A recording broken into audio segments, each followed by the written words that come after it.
Hi everyone, my name is Michael Cook. I'm a PhD student at Imperial College and now more recently a Research Associate at Goldsmiths College at the University of London, where I'm working with Professor Simon Colton in the Computational Creativity Group. This was some work I presented at the 2013 AIIDE conference in a workshop titled AI in Game Aesthetics.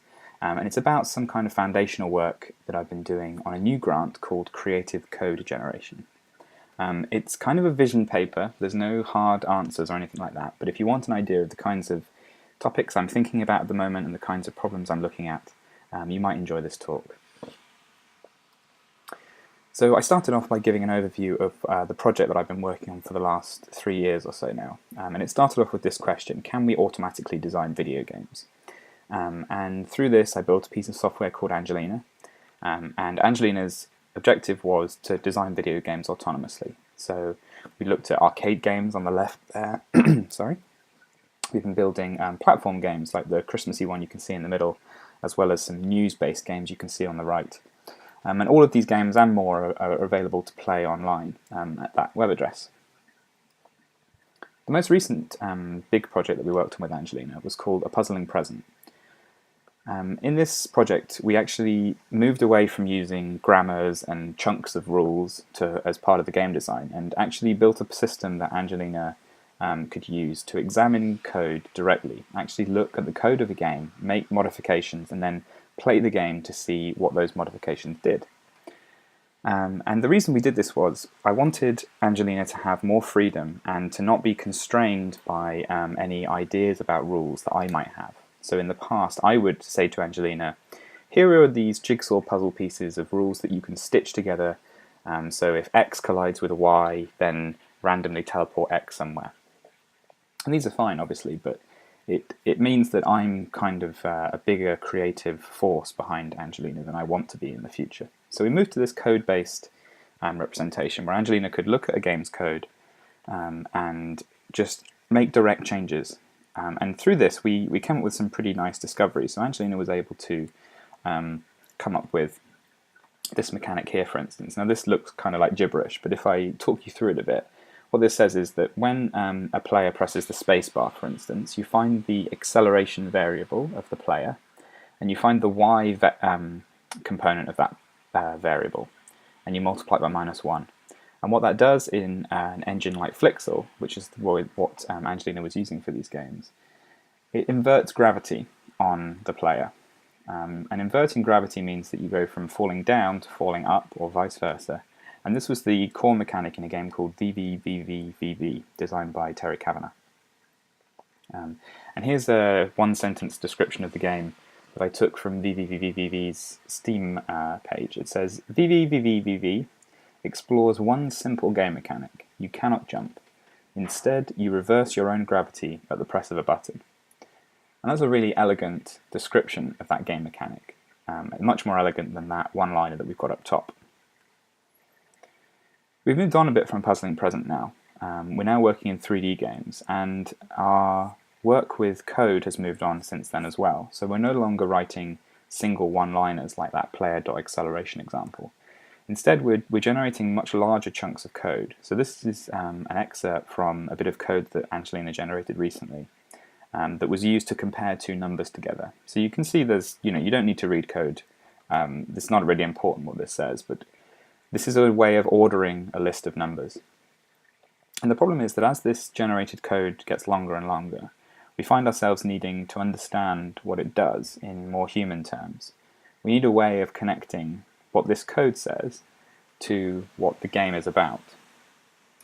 To give you a better example of this, I thought I'd show you a bit of code that a human might write. So this says, if the spacebar is pressed, then for every agent that is in the levels list of game agents, destroy that agent. If you played the arcade game Defender, you might recognize this kind of behavior as a smart bomb. So when you press spacebar, all the enemies on the screen get destroyed, because the game loops through that list of enemies and it kills each one of them. And Defender's a game about defending a planet from alien invasion and rescuing humans and stuff. So a smart bomb really makes sense there. It fits in with the context of the game. On the other hand, a game like Versu by Little Text People which is about social drama, and a lot of their examples is kind of in Austen-style Regency England.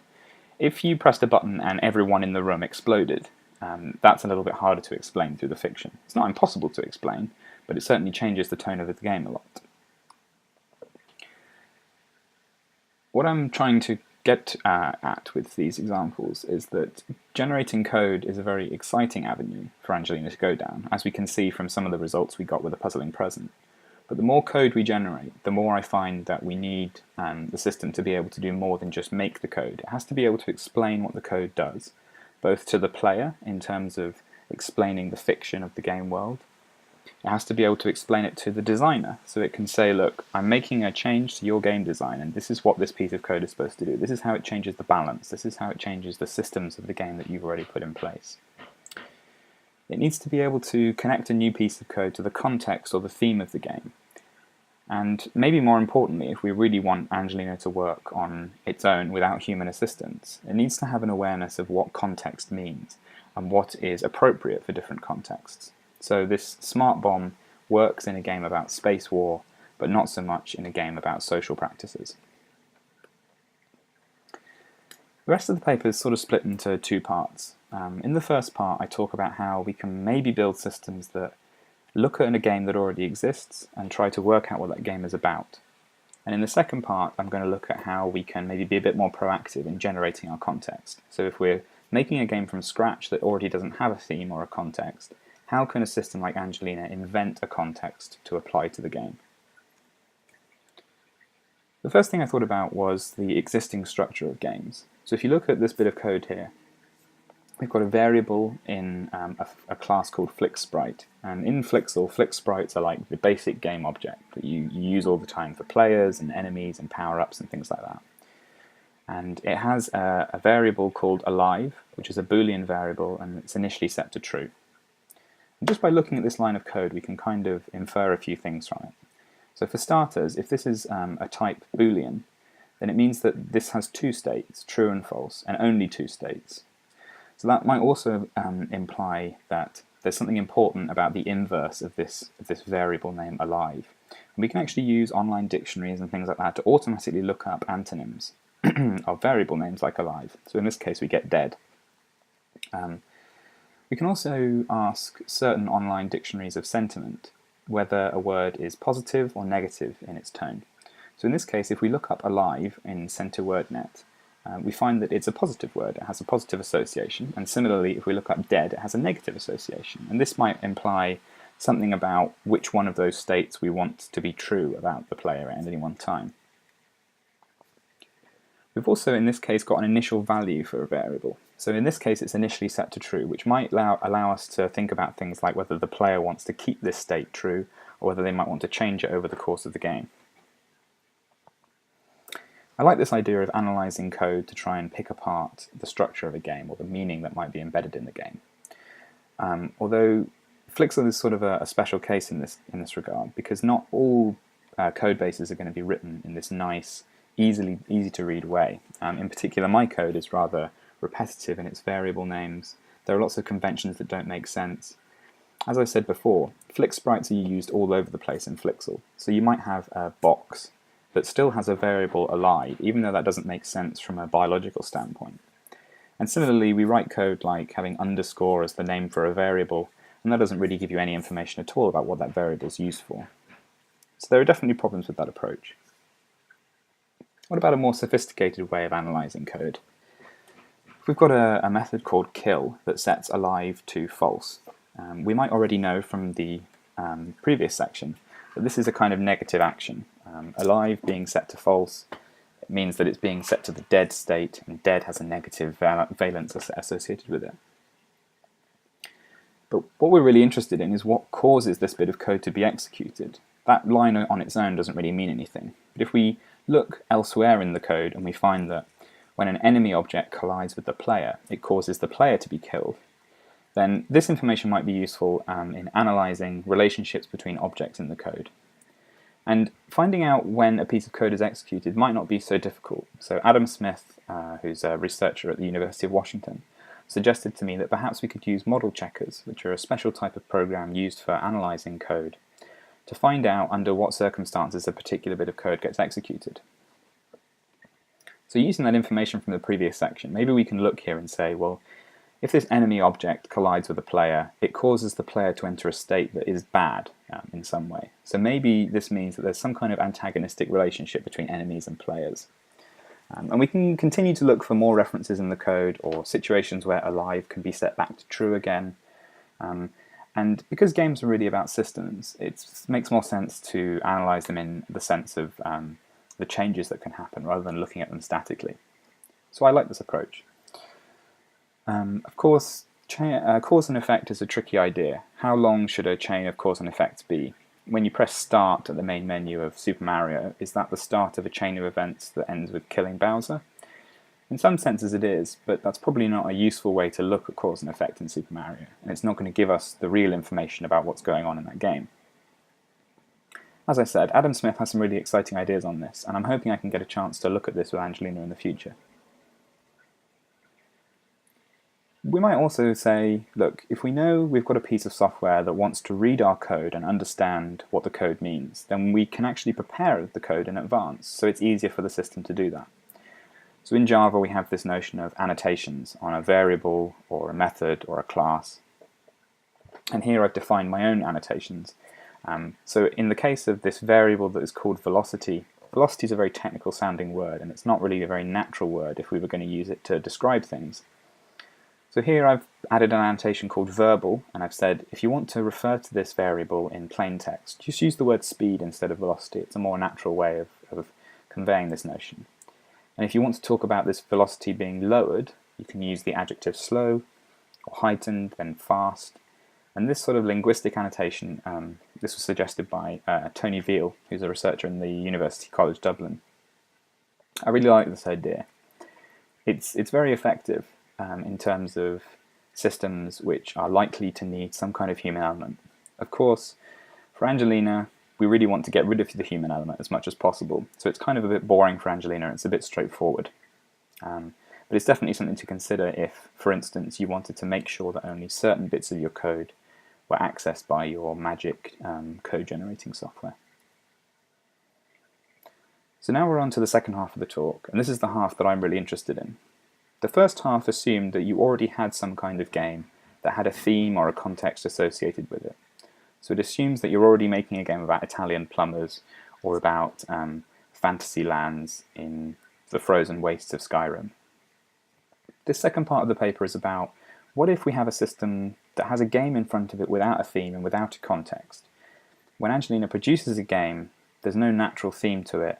How do we invent a theme or invent a context for that game?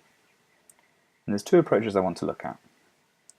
The first is this idea of modelling reality, and I call it something much clumsier in the paper, but I like this idea of reality models.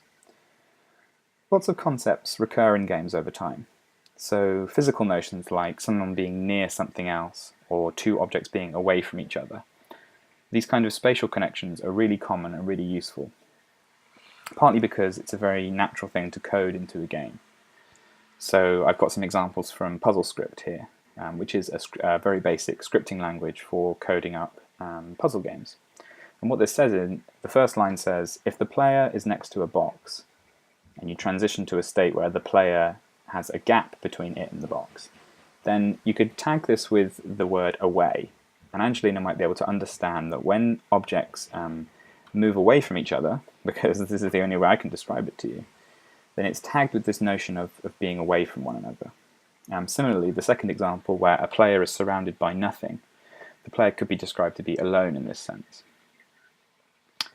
Having lots of rules like this that describe states of the world in a very general sense allows Angelina to apply these ideas to all kinds of games because they're really basic general ideas. You see these ideas crop up in strategy games, in role-playing games, in grid-based like squad-based shooters and strategy games.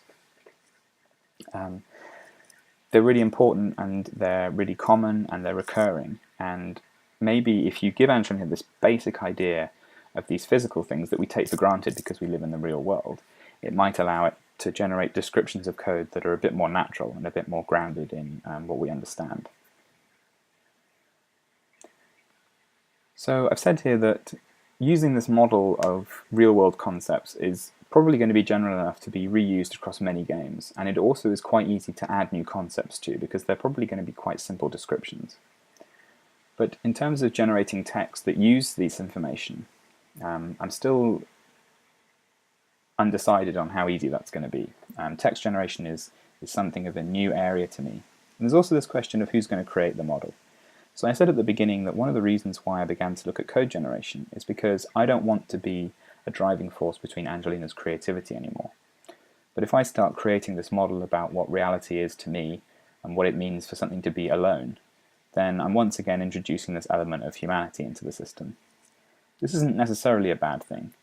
Models of reality are quite a general idea, and I could probably get many hundreds of people to agree on one single, simple set of models. But overall, I much prefer to leave decision-making up to the system itself. Which brings us on to this last bit here, which is definitely the most interesting to me, and definitely the thing I'll be pursuing initially with Angelina, that I call assertive creativity. This is a screenshot from a game called The Marriage by Rod Humble. And on the website for the game, there's this sentence in particular that I picked out. It says, "This is a game that requires explanation. That statement is already an admission of failure." And it's interesting because if I show you a screenshot or even a video of The Marriage, and perhaps if I don't tell you the name of the game even, there are many different ways in which you could interpret this screenshot. In fact, you could imagine Angelina writing a description for each person watching this video, and each of you get a different description that tells you what this game is about. Maybe in one game the falling circles represent money, in another they represent bullets from an alien ship. And each time, that description will affect how you read this screenshot and what you think this game is about. And this is, bearing in mind, this is for a game created by a human. And that human designer has decided that this game actually needs a lot of explanation. It's not enough to just look at the game and understand what it's about. But crucially, when you read Rod's description of what the game is about, you trust that that was his intention all along, and you begin to understand how this model relates to the description that he gave. So could Angelina do the same thing? If we let Angelina say, this represents this real-world concept, this represents this other real-world concept, even if the relationships between those concepts don't immediately make sense to us, if we think it's internally consistent, if we think it's reliable, if we trust Angelina to be telling us the truth, then I think we would still accept that Angelina had acted creatively in this regard. So for instance, it might not make sense to us if a 3D model of a politician collided with a 3D model of a country, and this represented the politician being corrupt in some way. That might make no sense to us at all. But if we see collision being used in a similar way in the next game that Angelina makes, also to represent some kind of negative reaction or even corruption again in a different way, we might begin to see that Angelina is being consistent in the kinds of connections it makes, even if they don't represent real-world concepts in the way that we understand them. So to you and me, when Super Mario jumps on the head of something else and that thing dies, that makes sense to us because we know that when you jump on something in the real world, you provide a lot of force and you can damage it if you're not careful. But Angelina doesn't understand these concepts, so I think the best that we can do is to allow the software to make new concepts and new connections between concepts. And as long as we can see that it's doing this in an honest and reliable way, I think this will be a compelling argument that the system is acting creatively. So, conclusion, as I said at the start, I don't really have any answers for you yet. But these questions that I've raised through the course of the talk are really important questions. This isn't blue sky kind of wondering about the future stuff. I have a system that is generating code right now, and that code is often very complicated, it's hard to understand, and it's not related to the game that the code is part of. So we need to find answers to some of these questions. We need to find a way for systems to understand the context that they're working in. And that's an exciting problem. As I said, I'm working on an EPSRC grant right now called Creative Code Generation, and I've shown you a few screenshots of the 3D games that Angelina is producing. I'm hoping that by the end of the year I'll have playable things out on the web that you can interact with and see the results of this new direction of research for us. I don't need to do that, but there'll be more about the International Conference on Computational Creativity on my website. And so we come to the end. Thanks very much for watching. I'm still getting used to these YouTube videos, and obviously I don't have a chance to do them very often because I'm only giving a conference talk once every couple of months at the moment at best. But please leave some feedback and let me know if there's anything I can improve with this format. You can follow more information about my research on gamesbyangelina.org, and you can also find out the latest about our research group as a whole at ccg.doc.gold.ac.uk. Thanks for listening.